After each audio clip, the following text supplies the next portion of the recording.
نادر شاہ قلی، یہ پوری مہر تھی اس کی۔ بہرحال وہاں زیارت کچھ اپنا تعمیر وامیر کا حکم دے کے اب مہدی نے دیکھا معاملہ ٹھیک ہے، اب اس کو آگے بڑھاؤ۔ مہدی لے کے آ گیا ان کو کربلا، ختم ہوئی بات۔ کربلا پہنچے، یہ امام حسین کی قبر ہے، یہ پایتی ان کے جوان فرزند کی قبر ہے، یہ شہداء کی قبر ہے۔ وہاں زیارت کروا کے اب لے کے آیا کہاں؟ حضرت ابوالفضل العباس کی بارگاہ۔ تب اس طرح روضہ تو بنا نہیں تھا۔ یہ کس کی قبر ہے؟ کہ یہ حسین کے بھائی علی کے فرزند ابوالفضل العباس علیہ السلام کی قبر مبارک۔ کل لگا یہ بتاؤ، بیٹے کی قبر ان کے پاس ہے، اصحاب کی قبر ان کے پاس ہے، یہ بھائی ہو کے اتنی دور کیوں ہے؟ اب وہ بیچارہ مہدی سمجھا رہا ہے کہ ان کی خواہش تھی، ان کی تمنا تھی، ان کی وصیت تھی، مگر اس کی سمجھ میں نہیں آ رہا ہے۔ اتنے میں شور اٹھا۔ کیا بات ہے؟ کیسا شور ہے؟ کہ آیا تو آتے ہی رہتے اپنی حاجت والے، کوئی آیا ہوگا پریشان حال بیچارہ، کہ دیکھو کون ہے، پکڑ کے لاؤ۔ معلوم ہوا صاحب ایک جوان لڑکا تھا۔ مجھ کو وہ منظر یاد، جب یہ قصہ پڑھ رہا تھا میں، رمضان کا مہینہ تھا، رات میں لیٹا لیٹا پڑھ رہا تھا، اٹھ کے بیٹھ گیا میں کہ کتنی اچھی رسم ان لوگوں کے یہاں ہے۔ ہمارے علاقے میں ایک آدھ دو جگہیں ایسی ہیں جہاں یہ رسم ہے، انہوں نے بنا رکھا ہے روضہ، اور یہ رسم ان کے یہاں ہے۔ کون ہو تم؟ کیا؟ کہنے صاحب میں کربلا کے پاس کے گاؤں کا رہنے والا ہوں۔ ہمارے گاؤں کی رسم یہ ہے کہ جب شادی ہوتی ہے تو دولہا شوہر اپنی زوجہ کو، دلہن کو سیدھے گھر نہیں لاتا، وہ پہلے کربلا آتا ہے، اس باوفا کی بارگاہ میں ایک دوسرے سے وفاداری کا عہد و پیمان کرتے ہیں، اس کے بعد گھر جاتے ہیں۔ میری بھی شادی ہوئی تھی صاحب، گاؤں کے رواج کے اعتبار سے میں بھی اپنی بیوی کو لے کے کربلا آ رہا تھا، دلہن کو، کہ وہاں سے گاؤں جاتا، کہ راستے میں ڈاکوؤں نے حملہ کر دیا، مال و زر جو چھینا وہ تو چھینا ہی، میری بیوی کو بھی اٹھا لے گئے۔ اب میں کہاں جاؤں، کیا کروں، سوائے اس کے کہ یہاں آیا ہوں باب الحوائج کے پاس، ان سے فریاد کرنی ہے۔ بادشاہ تھا نا، کہنے لگا ٹھیک ہے جگہ بتاؤ، کل تک مل جائے گی تیری بیوی، کہاں کا قصہ ہے؟ اس نے کہا نہیں صاحب، ہم کو آپ کی ضرورت نہیں ہے، ہم کو جہاں پہنچنا تھا ہم پہنچ گئے۔ کسی نے کہا ہندوستان سے آیا ہے، بڑا ظالم بادشاہ ہے، سنبھل کے بعد اس کے منہ سے نکل گیا، میرے مولا سے زیادہ طاقت اس کے اندر ہے۔ یہ اتفاق سے کان میں پڑ گئی اس کے، کس کے؟ نادر کے۔ اس نے کہا ذرا جاؤ، کل تک کی مہلت تم کو ہے، کل تک اگر تیری بیوی نہیں آئی، وہ لگ گئی نا اس کو بات، تو ٹھیک ہے تمہاری خیریت نہیں ہے۔ اب آیا بیچارہ قبر پہ لپٹ گیا، مولا اب تک تو بیوی کا غم تھا، اب ظالم بادشاہ کی تلوار بھی لٹک رہی ہے، اب کیسے فریاد کی، کیسے رویا وہ جانتا ہے۔ تاریخ میں یہ ہے، کہتے ہیں جن لوگوں نے لکھا ہے اس واقعے کو، کہ اچانک پھر جو ہے رونے کی آواز بلند ہوئی، اور کیا دیکھتے ہیں، وہی لڑکا ایک عورت کا ہاتھ پکڑ کے قبر عباس کا طواف کر رہا ہے، اور اپنی دیہاتی گاؤں کی زبان میں مشکور، یہ ابو فاضل مشکور، یہ خزینب شکریہ ادا کر رہے ہیں۔ نادر نے کہا کیا ہوا؟ لگتا ہے اس کی بیوی مل گئی ہے، وہ کسی عورت کے ساتھ طواف کا، پکڑ لاؤ، پکڑ کے آیا وہ۔ ہاں بتاؤ کیا ہوا، کیسے میں ملی تمہاری بیوی؟ کا اچانک آ گئی۔ اب اس عورت سے تم بتاؤ تمہارے ساتھ کیا قصہ ہوا؟ تو جہاں تک شوہر نے بتایا تھا وہ تو بتایا اس نے۔ کہا اس کے بعد جب ڈاکو مجھ کو لے کے چل پڑے اور میرا شوہر مجھ سے چھوٹ گیا، ہر طرف سے میں مایوس ہو گئی، تو اب کیا کرتی؟ کسی کا سہارا نہیں تھا، میں نے وہیں سے رخ کیا کربلا کا۔ اب آپ لوگ سوچئے، ایک مانگنے کا ہنر کی بات ہے، اس نے کیا کہہ کے مانگا ہوگا؟ اے باب الحوائج میری مدد کرو، اے سقائے سکینہ میری مدد کرو، اے سکینہ کے چچا میری مدد کرو، ہوگا اسی میں۔ لیکن جو جملہ ہے وہ یہ ہے، یعنی کہاں اس نے ہاتھ رکھا ہے، کس جگہ کے اوپر ہاتھ رکھا ہے دعا میں؟ کہتی ہے جب میں ہر طرف سے مایوس ہو گئی تو میں نے رخ کیا کربلا کا، اور میں نے کہا اے زینب کے بھائی، میری عزت تمہارے حوالے۔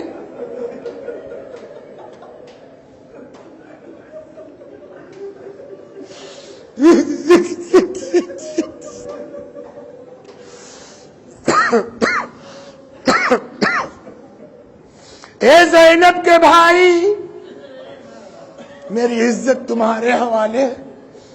اب کس دل سے اس نے فریاد کی تھی نہیں معلوم. کہتی ہے کہ ایک مرتبہ ایک سوار نمودار ہوا, سارے ظالموں کو تہہ تیغ کیا, اور اچانک میں کیا دیکھتی ہوں کہ کربلا میں عباس کی قبر کے پاس اپنے شوہر کے پاس کھڑی.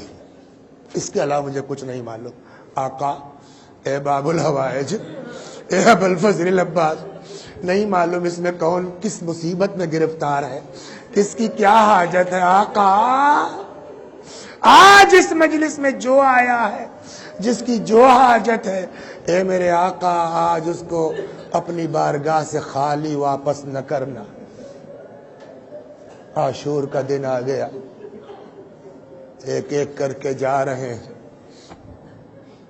ہم نے کہا نا جب فَإِذَا مُحِّسُ بِالْبَلَا قَلَّتْ دَيَ مصیبت میں پڑتے ہیں تو سب کی اوقات سامنے آ جاتی ہے نا. لیکن عباس نے پہلے, 4 بھائی تھے نا یہ لوگ, جناب ام المؤمنین کے 4 بیٹے, اپنے تینوں بھائیوں کو بلایا, کہا پہلے تم لوگ جاؤ, بھیا کے اوپر جان اپنی دے دو تاکہ تمہارا داغ بھی برداشت کر لوں. آپ غور کیجئے اس پر. اپنے بھائیوں کو بلایا, کہا جاؤ امام پر جان قربان کر دو تاکہ تمہارا داغ بھی برداشت کر لو, میرا اجر بڑھ جائے. بھائیوں کو بھی قربان کر دیا. بچے, اچھا ایک فطری بات ہے, دیکھیے بچوں کی جو فطرت ہے نا بیٹا, ان سے اس سے بحث نہیں ہوتی میرا باپ کون ہے, میرا چچا کون ہے, میرا بھائی کون ہے. جو چھوٹے بچے ان کو اس سے بحث میرا کام کس کے ذریعے ہوگا, ہے نا, وہ اسی سے فریاد کرتے ہیں. آج 1000 سال کے بعد ہم لوگوں کو پتا ہے کہ عباس کتنے بہادر تھے. اس وقت کے بچوں کو پتا نہیں تھا عباس کتنے شجاع ہیں. تو اگر ان بچوں کو کسی سے امید ہوگی نا کہ ہماری پیاس اگر کسی کے ذریعے بجھ سکتی ہے, ہماری پیاس اگر کسی کے ذریعے بجھ سکتی ہے, تو سب کی امیدوں کا مرکز کون ہے؟ حضرت عباس. نا میں کتاب کی بات نہیں کر رہا ہوں, عقل سے بتائیے کہ یہ بچے خالی کوزہ, ہائے پیاس, ہائے, یہ کس کے سامنے آتے ہوں گے؟ اور اب عباس سے پوچھئے مولا کیسے برداشت کیا آپ نے؟ چھوٹے چھوٹے بچے الاتش الاتش کی صدا بلند کر رہے ہیں, آپ نے کیسے برداشت کیا؟ عجب نہیں آقا جواب دے, تم سے کس نے کہا میں نے برداشت کیا؟ مطلب آپ پڑھیے کتابیں, عباس ہاتھ پہ ہاتھ رکھ کے بیٹھے نہیں تھے کربلا میں. روایت کہتی ہے کہ عباس نے کربلا میں کنویں پر کنویں کھودے تاکہ کسی صورت سے پانی نکل آئے, ان بچوں کی پیاس بجھ جائے.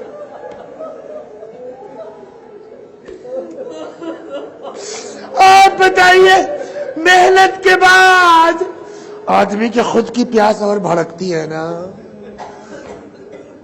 آخرت جب کچھ نہ ہو سکا تب روایت کہتی آئے آقا کے پاس, مولا اب یہ دل اس سینے میں بڑی تنگی کر رہا ہے. امام نے فرمایا, مطلب یہ تھا کہ اب جانے دیجئے, اجازت دے دیجئے. امام نے فرمایا تم میری فوج کے علمدار ہو, تم میری فوج کے سردار ہو, اعتراض نہیں ہے, لیکن دھیرے سے پوچھا بھیا وہ فوج کہاں ہے جس کا میں علمدار,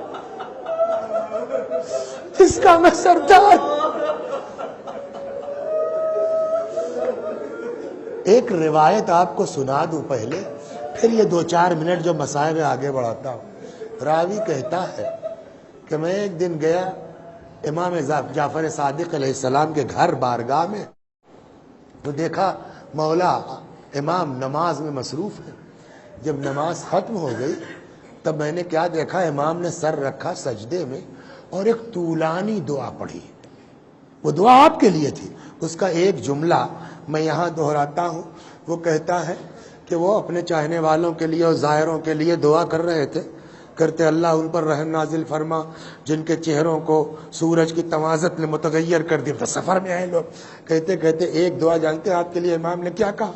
سجدے کے عالم میں چھٹے امام کی دعا فرماتے وَرْحَمْ الصَّرْخَةَ الَّتِي كَانَتْ لَنَا خدا ان چیخوں پر رحمت نازل فرما جو ہمارے غم میں بلند ہوتی ہیں. آپ سمجھ گئے نا؟ اور ایک جملہ اور سنا دوں، اس لیے کہ جتنا اعتبار امام حسین کو اپنے اس بھائی پہ تھا نا، شاید کربلا میں کسی پر نہ رہا. لہذا آج کیسے رونا ہے؟ پہلے ایک جملہ میں آپ کو سنا دوں. وہ آپ نے امام حسین علیہ السلام کا جناب علی اصغر کے اوپر مرثیہ سنا ہوگا جو خود امام حسین کا ہے. شیعتی مہما شربتم ما عذب فاذکرونی، اے میرے شیعو جب ٹھنڈا پانی پینا مجھے یاد کر لینا. یہاں تک کہ اگلا مصرع کیا ہے؟ او سمعتم بغریب او شہید فاندبونی. اگر کسی غریب یعنی مسافر، اگر کسی مسافر کے بارے میں کچھ سننا، کسی شہید کے بارے میں کچھ سننا، فاندبونی میرے اوپر ندبہ کر لینا. امام کہہ سکتے تھے نا فبکونی میرے اوپر بکا کر لینا، مطلب گریا کر لینا. امام نے نہیں کہا میرے اوپر بکا کر لینا، گریا کر لینا. امام نے کہا میرے اوپر ندبہ کر لینا. فاندبونی، بکا اور ندبے میں کیا فرق ہے؟ ہمارے ایک بزرگ تھے مولانا تقی الحیدری صاحب قبلہ اعلی اللہ مقامہ، خدا غریق رحمت کرے. وہ یہاں آ کے فرماتے تھے کہ بکا کہتے ہیں رونے کو، صرف گریے کو، جیسے بھی آدمی رو رہا ہو بکا کہتے ہیں. لیکن ندبہ معلوم ہے کس کو کہتے ہیں؟ ندبہ کہتے ہیں بین کر کے رونے کو. کچھ سمجھ؟ حسین نے کہا میرے اوپر گریا کرو، حسین نے کہا فندبونی میرے اوپر ندبہ کرو، بین کر کے رو. ہائے حسین کہہ کے رو، بلند آواز سے رو. بھیا تم میری فوج کے سردار ہو. آقا میری فوج، وہ فوج ہے کہاں جس کا میں سردار ہوں؟ امام نے فرمایا ٹھیک ہے جاؤ، ان عزمت علی الجہاد فاطلب لہؤلاء الاطفال قلیلا من الماء. اگر جانا ہی چاہتے ہو نا، اے بھیا جاؤ، پہلے ان بچوں کے لیے تھوڑا سا پانی لا دو. اب آپ کو میں سناؤں، کربلا میں ایک خیمہ مخصوص تھا مشکیزوں سے جہاں پانی رکھا جاتا تھا. حضرت عباس اس خیمے میں گئے کہ ایک مشکیزہ لے لیں. روایت کہتی وہاں جا کے کیا دیکھتے؟ چھوٹے چھوٹے بچے.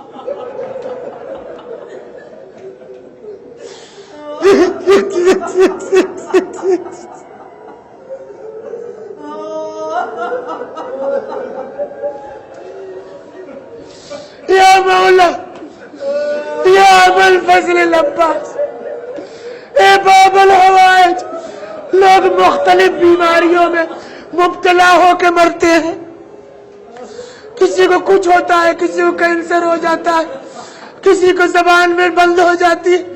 اور آج کی مجلس میں آپ سے صرف اتنی خواہش ہے مولا، جیسے بھی مرنا ہو، جیسے بھی موت لکھی ہو، لیکن مولا ایک گزارش ہے، آخر وقت تک زبان بند نہ ہو، آپ کا ذکر کرتے کرتے اس دنیا سے.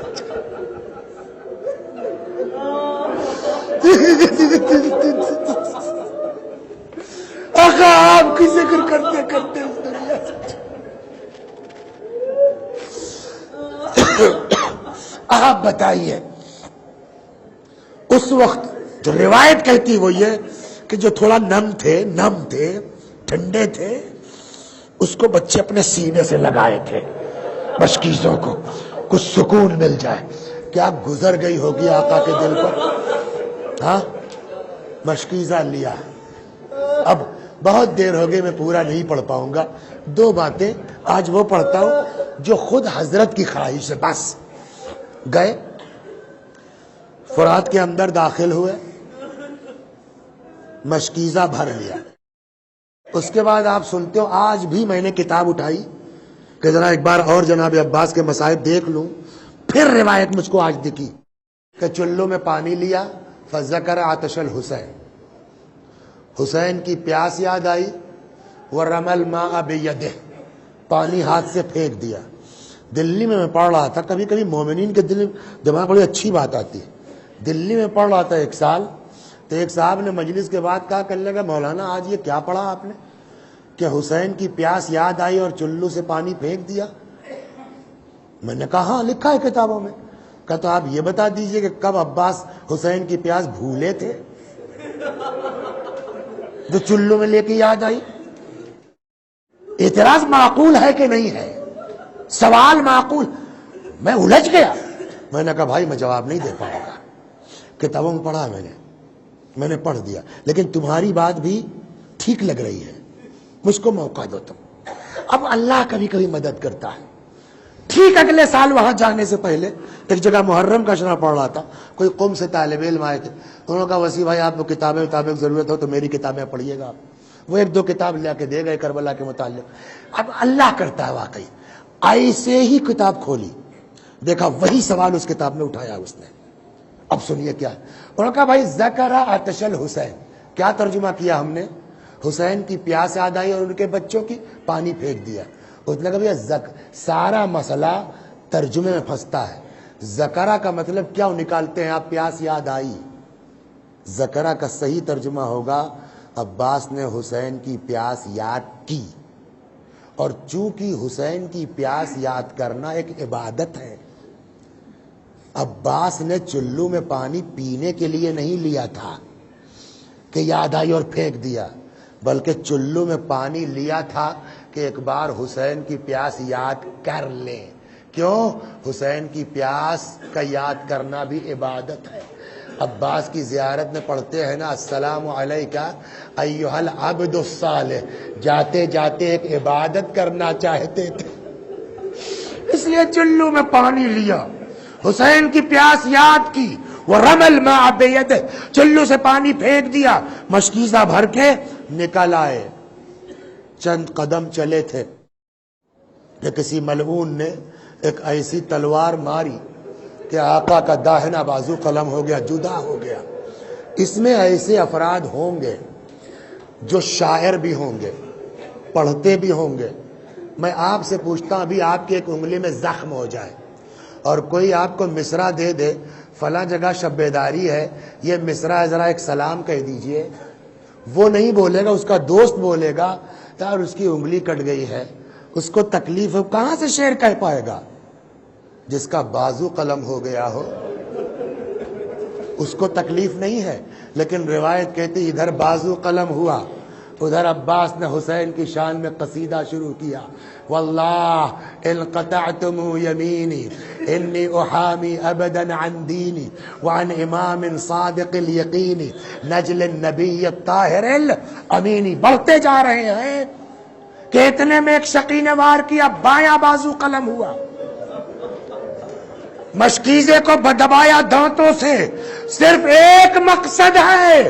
اب سمجھ میں آئے گا آپ کو کہ اس پورے شہدائے کربلا میں عباس کو باب الحوائج کیوں کہا جاتا ہے۔ آپ بتائیے عباس کی حاجت کیا ہے، عباس کی خواہش کیا ہے؟ اپنا درد کچھ نہیں ہے، اپنے بازو کچھ نہیں ہے، اپنے زخم کچھ نہیں، کسی صورت سے بچوں تک پانی پہنچ جائے۔ بڑھتے جا رہے ہیں کہ اتنے میں ایک تیر لگا۔ اب جب مشکیزہ چھدا، عباس کی آس ٹوٹ گئی، رہوار کا رخ موڑ دیا۔ بس اب دو باتیں ہیں، میں نے کہا نا وہ پڑھ دوں جو عباس کی خواہش ہے، ورنہ مصائب تبھی بہت۔ ایک ذاکر تھے جس کا نام تھا سید کاظم، ان کا ایک دوست کاظم کا ایک دن آیا، کہنے لگا بھیا میں جناب عباس کا پیغامبر ہوں، خواب میں میں نے مولا کو دیکھا ہے، فرماتے ہیں جاؤ کاظم سے کہو میرا مصائب کیوں نہیں پڑھتا۔ تو اس نے کہا بھیا تم تو سنتے ہو میں پڑھتا ہوں جناب عباس کے مصائب۔ کہا میں نے کہا خواب میں کہ مولا میں نے خود سنا ہے پڑھتا ہے مصائب آپ کے۔ کہا جا کے میرے ذاکر سے پوچھو جو سب سے سخت مصیبت ہے وہ کیوں نہیں پڑھتا۔ کاظم نے کہا جلدی بتاؤ میرے مولا نے کیا کہا ہے۔ وہ کہتا آقا نے فرمایا میرے ذاکر سے پوچھو جب کوئی سوار گھوڑے سے گرتا ہے اپنے ہاتھوں کو ٹیک دے، ارے جس کے جسم میں بازو نہ،